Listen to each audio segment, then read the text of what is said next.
யோசிச்சு பாருங்க, இன்றைக்கு நாங்க தாடி இருந்தா போதும் பேரளவுல அதுலயும் நாங்க இன்றைக்கு விளையாடுறோம், ஷரியத்தோட மார்க்கத்தோட விளையாடுறோம்.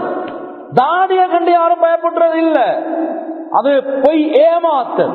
நான் சொன்னேனே ஆரம்பத்துல, என் தாடிய பார்த்து என் கூட்டாளி மாதிரி யாருமே மச்சாங்க உம்பே ரவுல பாலன கூட அப்படி பயத்தனாவாங்க சொன்னதில்லை. மச்சாங்க உம்பத்தமாயி மினிஹா ஆம்புலண்டா நீதான் அப்படின்றான்.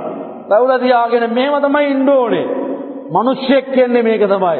නැත්තම් මොකද්ද මේ ගෑන් ළමයි වගේ ඔක්කොම පාගෙන.